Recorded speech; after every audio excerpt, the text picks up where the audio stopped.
मेरे पास कोई पैसा नहीं था, मैं घर से निकल के आ गया था। जहाँ 400 चल रहे थे तो कहता था 200 रुपए देंगे, करना है तो करो, नहीं मजबूरी में करना पड़ा।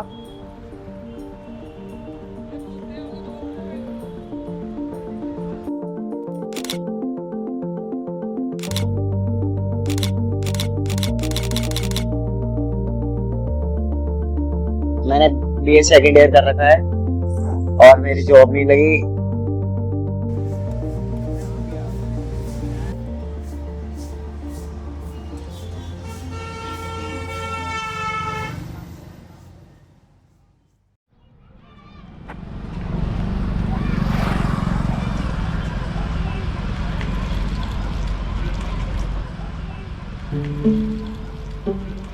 आपका नाम क्या होगा, पूरा नाम? पूरा राम प्रसाद। और उम्र? उम्र 70 साल। कब से कर रहे हैं? बचपन से, दूसरी क्लास से। उम्र क्या होगी तब आपकी जब ये सब शुरू करा? 5-6 साल। 5-6 साल से। 5-6 साल से मतलब 8 साल के में बाद बूट पॉलिश करने लगा था। कैसे, मतलब आपने किसी ने आपको ये काम सिखाया या फिर खुद से कर? सब ट्रेन में सीख गए। पहले ट्रेन में काम करते थे? वहाँ बच्चों के साथ में, बूट पॉलिश करने वाले बच्चों थे। आप अकेले थे कि आपके साथ और भी लोग थे? वो लड़के थे बहुत साथ पॉलिश करने वाले। और वैसे आप मतलब भारत में कहीं कहीं गए? मैं सब उड़ीसा, तमिलनाडु, कर्नाटक, भोपाल, इंदौर, उज्जैन सब। हाँ। और परिवार में कौन कौन है आपके? कोई मेरे परिवार में 8 सदस्य हैं। 4 लड़की है, 2 लड़के हैं। सब ठीक ठाक है, सब परिवार। लड़के क्या काम करते हैं? सोनेगर का ही काम करते हैं, लाल किले पे जूते बेचते हैं। नाती पोते? वो स्कूल पढ़ाते हैं उन्हें, और क्या। कितने कितने साल के होंगे नाती पोते? एक 4 साल का है, एक 2 साल का। एक बार जब सामान ला दो कितना टाइम तक चल जाता है? अरे रोज लाना, रोज लगाना। मतलब रोज का सामान लेके आता है? हाँ। तभी ऐसे आप कुछ चीजें तो होंगी ना जो आप रोज नहीं ला पाते, जैसे खाना है, ये फ्रू है, सब रोज लाते हैं? सब धीरे धीरे सब सामान ले आता हूँ। अच्छा, और लाते कहाँ से आप? सदर बाजार। सदर बाजार से। और जब आप जाते हैं तो आप अकेले जाते हैं या फिर आपके बेटे बेटे आपके साथ जाते हैं? नहीं, कोई नहीं, मैं अकेले ही जाता हूँ। अकेले मेट्रो से? अगर किसी को मान लीजिए ये काम सीखना हो? अरे कौन आजकल कोई बच्चा नहीं कर सकता इस काम को। आपको सीखने में कितना समय लगता है? वो तो समय लगा जो लगा, मगर आप नहीं सीख सकते। अच्छा, ये बिरादरी से भी नफरत करने लगे। मतलब कहने का सवाल की मोची कि अब कोई आदमी 90% काम छोड़ चुका, हर आदमी ने काम छोड़ दिया है, चाहे बेलदारी कर रहे हैं, मगर इस काम को नहीं कर रहे हैं। वो तो जो आदमी पुराने कर रहे हैं।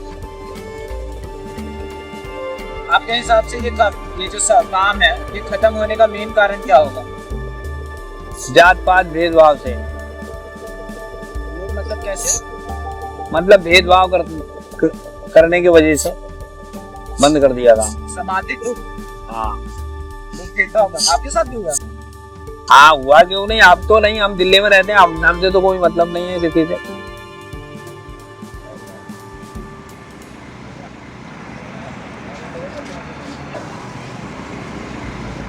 आप लोगों को क्या कह के ये आप लोगों से जमीन ले ली गई थी? इंदिरा सागर बांध बना है। नोटिस उससे सन 80 से पहले मिल चुके थे।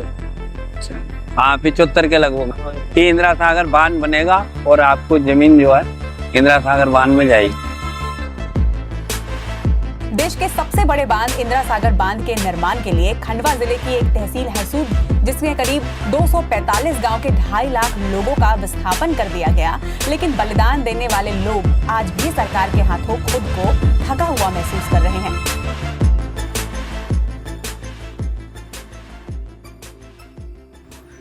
जमीन का नंबर है 15/1। गांव हुआ है, तहसील हंडिया है, जिला हरदा है, मध्य प्रदेश का रहने वाला हूं। और मुझे जो है 2.5 लाख रुपए मिले। मैं गवर्नमेंट से पूछना चाहता हूँ पुनर्वास अनुदान या पुनर्वास के पैसे या जमीन के पैसे या मकान के पैसे, किस चीज के आपने दिए हैं? 17 साल से हर जगह पे मैंने चिट्ठी लिखी है, मनमोहन सिंह को लिखी है, राजीव गांधी को लिखी, उसके बाद जो है अब लिखी है मोदी को, 4 बार लिख चुका हूं। अभी तक कोई अधिकारी सामने उस कागज को सामने नहीं रखता। अब जिला कलेक्टर के पास फाइल गई है तो उन्होंने कहा कि बाबा आपकी जमीन नाप करके दी जाएगी और आपको आपका न्याय होके ही रहेगा।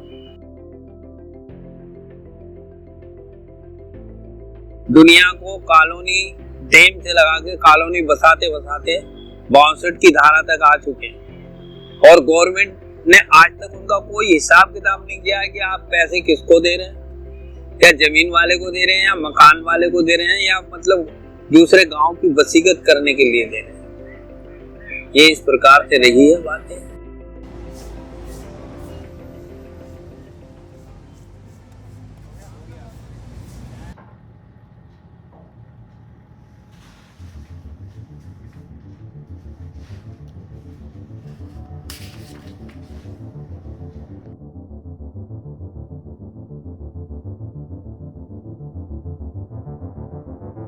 राम प्रसाद जी जिस डैम की बात कर रहे हैं वो डैम है इंदिरा सागर डैम, और इस डैम का फाउंडेशन स्टोन 1984 के अक्टूबर में भारत के पूर्व प्रधानमंत्री इंदिरा गांधी जी द्वारा ले किया गया था।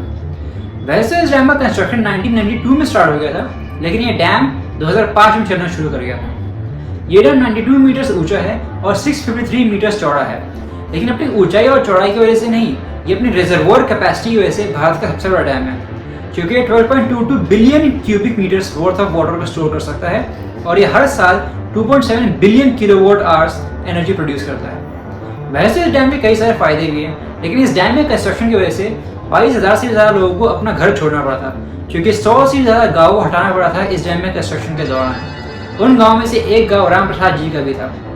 उनकी ज़मीन का रेट उस वक्त 50 से 60 हज़ार के बीच में गवर्नमेंट ने खरीदा था, लेकिन उसका एक्चुअल रेट 1 से 1.2 लाख के बीच में था, और अब जाके तो उस जमीन का रेट कहीं गुना बढ़ चुका है, लेकिन फिर भी उनको 2.5 लाख रुपए से वर्ष सरकार ने दिए हैं। तो ये रेट किस हिसाब से लगा है, किस बुनियाद पर लगा है, ये क्वेश्चन आज भी राम प्रसाद जी सरकार से पूछते हैं। इस कारण उनकी पूरी जिंदगी बदल चुकी है।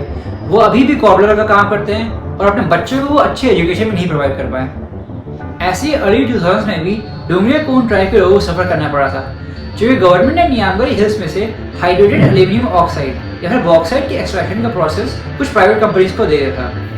बॉक्साइट के एक्सट्रैक्शन से काफ़ी डिफॉरेस्टेशन होता है और ये नेचर के लिए भी अच्छा नहीं होता है। वही डोंगरिया कोन टाइप के लोगों की लाइवलीहुड काफ़ी हद तक नेचुरल रिसोर्सेज और फॉरेस्ट पर डिपेंड करती है। बॉक्साइट के एक्सट्रैक्शन इसलिए ज़रूरी है क्योंकि ये one of the core raw materials है to produce aluminium along with ferric oxide and cryolite. लेकिन फिर भी इसके वजह से जो नेचुरल वेजिटेशन पे इफेक्ट पड़ता है वो भी काफ़ी बड़ा होता है। इसी कारण डोंगरिया कोन ट्राइब के लोगों ने इसके खिलाफ आवाज़ उठाई और इसे ह्यूमन राइट्स वॉयलेशन भी कहा। इसी वजह से काफ़ी सारे एडवोकेसी ग्रुप्स ने इनका सपोर्ट दिया, जिसकी वजह से गवर्नमेंट को ये डिसीजन अल्टीमेटली वापस लेना पड़ा।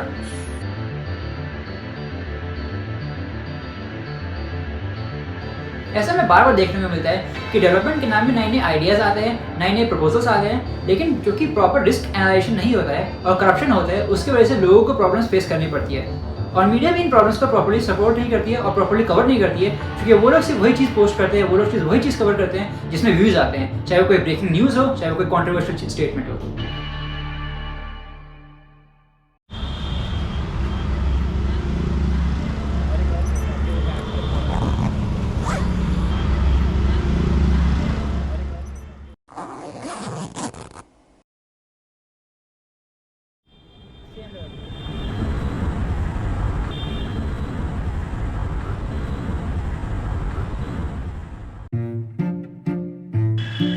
आपका नाम क्या है और अपने बारे में थोड़ा सा बता सकते हैं? मेरा नाम अयान है और मैंने BA सेकेंड ईयर कर रखा है और मेरी जॉब नहीं लगी तो मैंने ये स्टार्ट कर दिया।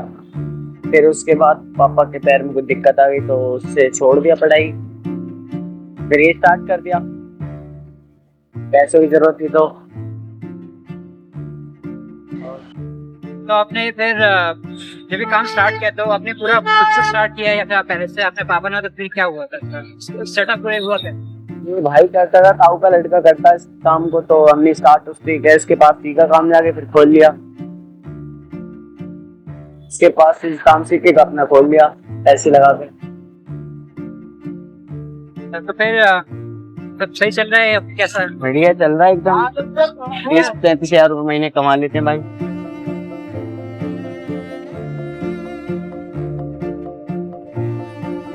ये आपने ये शुरू कब किया, कितना टाइम तक?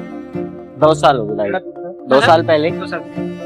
ये जब शुरुआत करी तो उसमें आपको पैसा कितना लगा? 40-50 हजार रुपए स्टार्टिंग में लगे थे।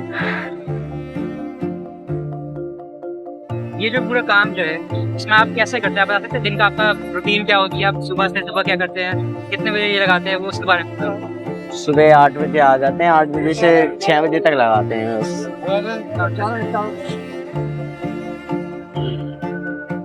फिर जो सामान है, आपके पास बहुत सारे केस है, तो आप बता सकते हैं कौन कौन से किस किस के कैसे केस है? तो अलग अलग फोन के हैं, ये दिखा सकते हैं थोड़ा सा? वीवो वगैरह के हैं, ये करोल बाग से लाते हैं।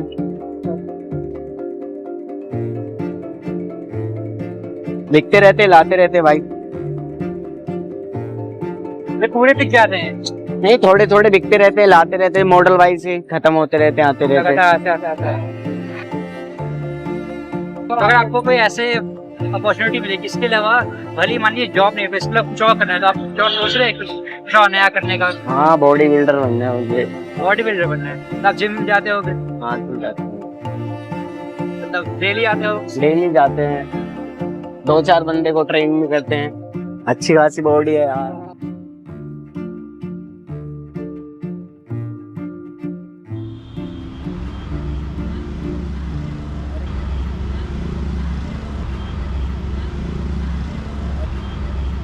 कॉलेज का जो टाइम था, जो कॉलेज की शुरुआत, तो फिर कॉलेज में जो दिक्कत आई आपको जिसकी वजह से आपको शुरू करना पड़ा, उसके बाद आप थोड़ा डिटेल बता सकते हैं क्या हुआ था, कैसे? और पापा के पैर में चोट लग गई थी ना, तो उन्हें शुगर था, तो ज्यादा पैर में दिक्कत आने लगी थी, पैर कटने की नौबत आ गई थी। फिर बाद में इलाज चला तो फिर सही हो गई पैर। उसके बाद सब सही है अपना। पापा आप सही है? हाँ भाई, पापा कुछ काम करते हैं? पापा भी ईंटियाँ लगाते हैं बराबर जी। और कुछ भाई बहन वगैरह कुछ है आपको? बहन नहीं है, बस 2 भाई हैं हम। वो दोनों क्या पढ़ाई करते हैं, कुछ काम करते वो भी यही काम करता है। उसने भी जाके मैं फॉर्म डाला था आर्मी का, और दौड़ मारने भी गया था, तो वो सेलेक्ट नहीं हो पाया। मतलब जॉब वो सब में दिक्कत आ गई तो कैसे? हाँ, जॉब में बहुत दिक्कत है भाई। वो भी, उसने भी BA सेकंड ईयर कर रखा और मैंने भी। तो आपका सपना क्या है, मतलब आपका सपने वाली जॉब, ड्रीम जॉब बोलते हैं ना, वो कौन सी? पुलिस में जाना था भाई, पुलिस वाली जॉब, पुलिस में लगना था।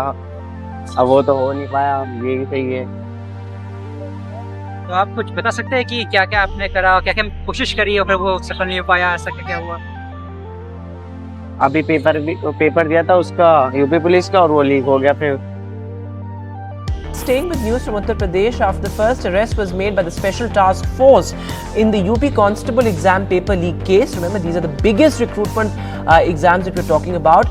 एग्जाम से पहले पेपर लीक हो जाए, एग्जाम के बाद पेपर लीक हो जाए, पेपर कैंसिल हो जाए, और उसके बाद अगला इम्तिहान कब होगा, उसकी भर्ती कब होगी, उसका नतीजा कब आएगा, इसका कोई भरोसा भी ना हो, तो आप सोचिए उस नौजवान पर क्या हो सकता है।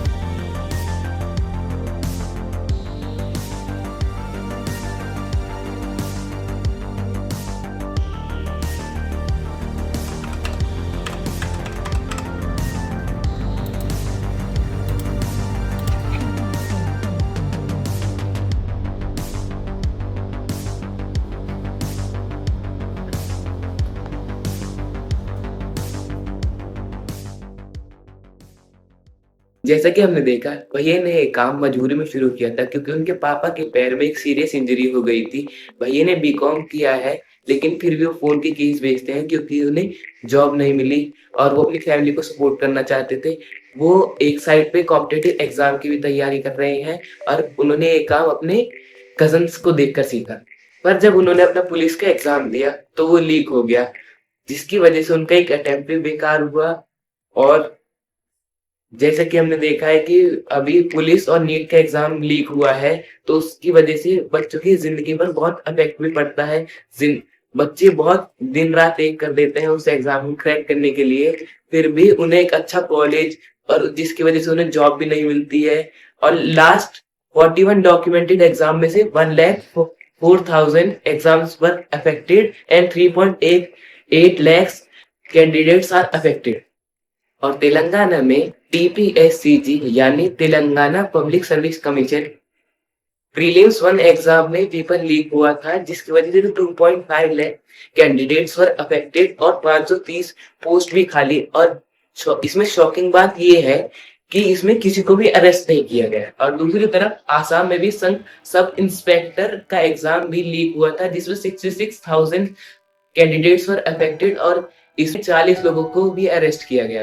इन सब के अलावा भी आयन भैया का एक सपना था कि वो अपना बॉडी बिल्डिंग में अपना करियर बनाए, क्योंकि अगर तो उन्होंने एक दिन भी मिस किया then other day will be hello.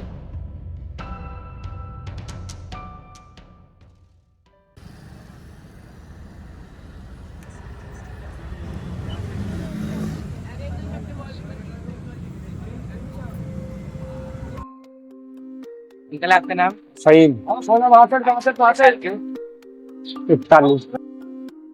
Uncle जैसे आपने काम कब से शुरू करें?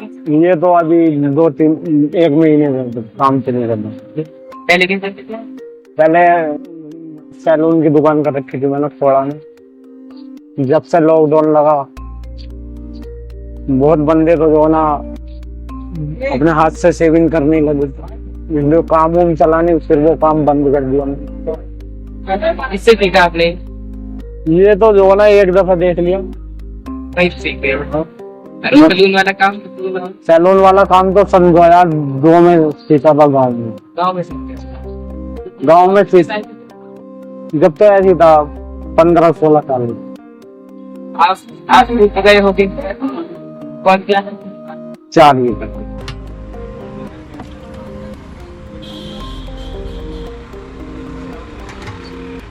अंकल अभी सामान कैसे लाते हैं? सामान तो सब यहाँ से लेते लाला जी की दुकान पे चौक पे। एक बार बता दीजिए कैसे कैसे सारा सामान लाते हो, कैसे सब मिलाते हो, कैसे बनाते हो? जैसे कि इसमें जो है ना चीनी का पानी डालेंगे टंकी में, और फिर चीनी का पानी डाल के उसे चेक करके देखेंगे कितना मीठा है। मीठा तेज रहना चाहिए। अलग से थोड़ी सी जो है ना बर्फ डालते हैं हम पानी ठंडा करने के लिए। फिर इसमें साइड में जो है ना बर्फ डालेंगे 15 किलो। फिर जो 3 किलो चीनी का पानी है तो 3 किलो जो है ना ऊपर से नमक डालेंगे। फिर ऊपर से जो है ना नमक के ऊपर से बर्फ डालेंगे। फिर उसको घुमाएंगे। जब धीरे धीरे जो है ना इसे किनारों पे जो है ना पपड़ी जमकाएगी, इसे फुड़चेंगे, फुड़च के फिर घुमाएंगे। जब जाके जो है ना ये बनेगी पपड़ी की दानेदार सिकंजी। जी सिकंजी के? हाँ।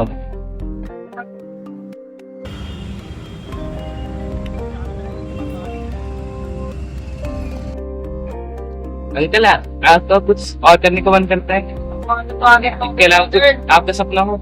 बस ये है कि अपना ही काम करना।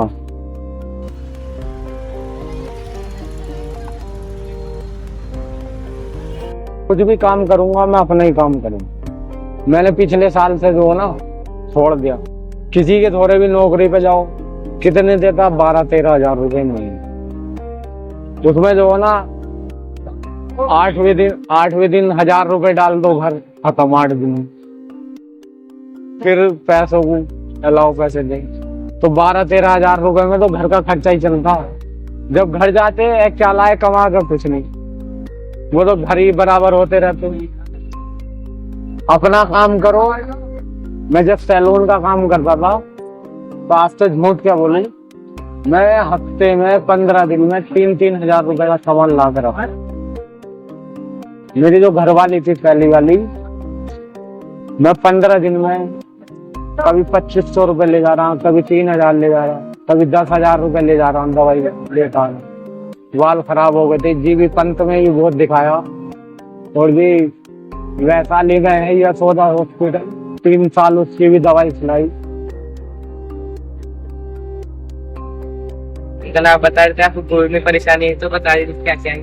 कोरोना में ये कि काम नहीं चला, बहुत आदमी तो कोरोना में मर भी गए, पर भाई हम बहुत सेफ रहे, अपने घर रहे। गाँव चले गए? गाँव चला गया था मैं 2 दिन पहले। गाँव में ही कुछ ना कुछ काम करते रहे, सब्जी बेची, गेहूं भी काटे, बस। और कहीं मेहनत मजदूरी करने जाने दे, जहाँ 400 चल रहे थे तो कहता था 200 रुपए देंगे, करना है तो करो, नहीं मजबूरी में करना पड़ा। हाँ मैं चलो 200 रुपए आएंगे ही, जाएंगे तो नहीं।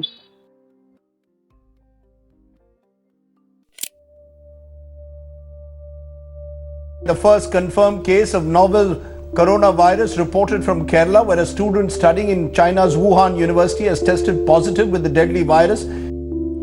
आज रात 12 बजे से संपूर्ण देश में संपूर्ण लॉकडाउन होने जा रहा है। The pandemic is accelerating.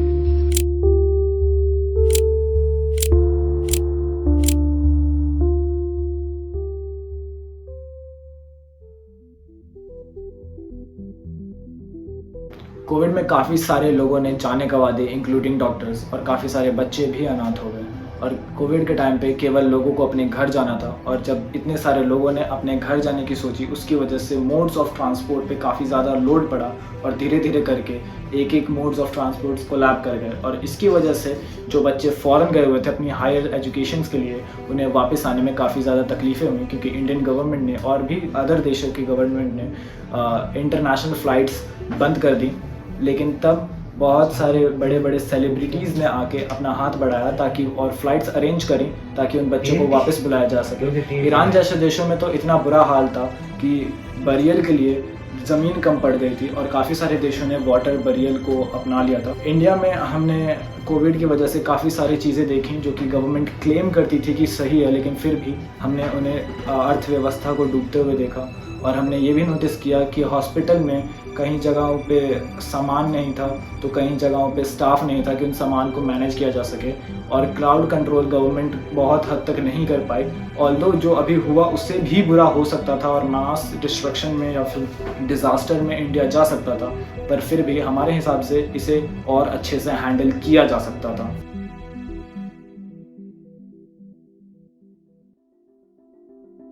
Bharat 137 में से 126 पोजीशन पे है in happiest country in world. Covid के बाद बहुत लोग हाइजीन को लेकर कॉन्शियस हो चुके हैं। बहुत लोगों की नौकरी चली गई, लोग रोड पर आ गए, और कुछ लोगों के घर में तो चूल्हा जलना भी बंद हो गया।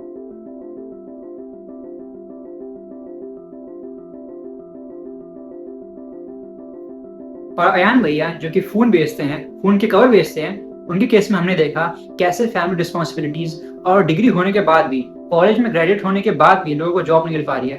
इनफैक्ट इंडिया में बहुत बड़ी प्रॉब्लम है।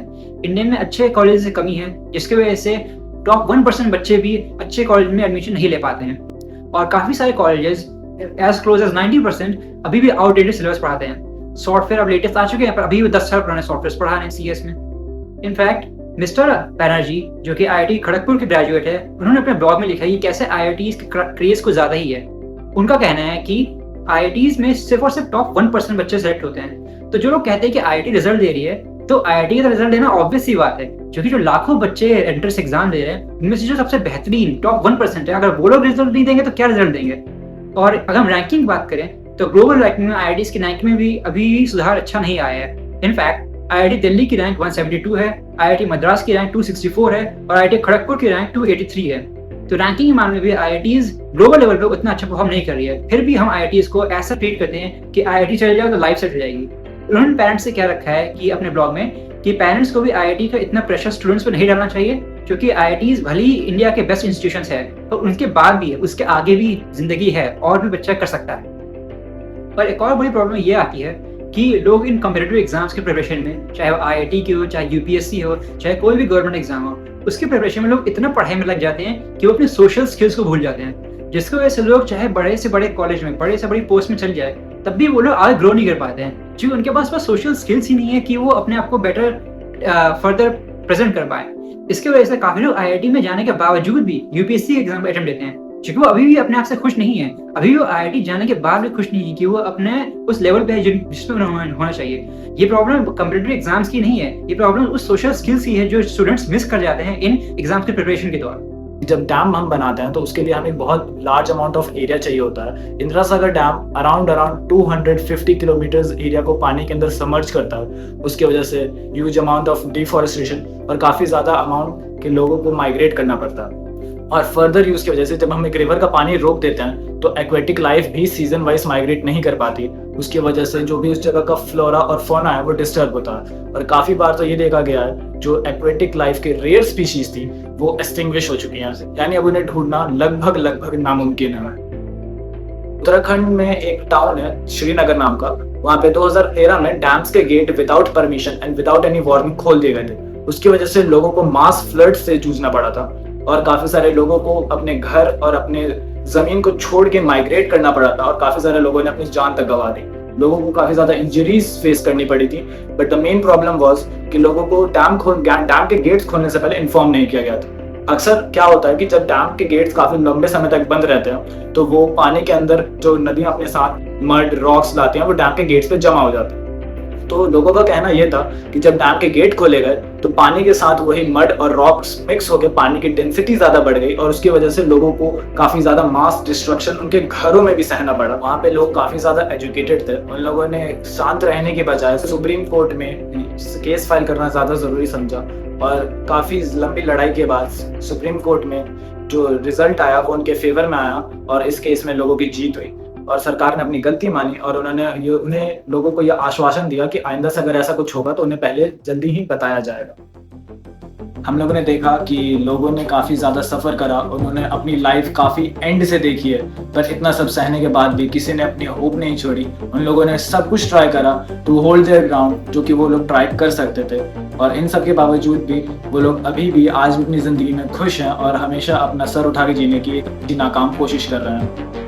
As the saying goes, sometimes when you think you are buried, in reality you have been planted.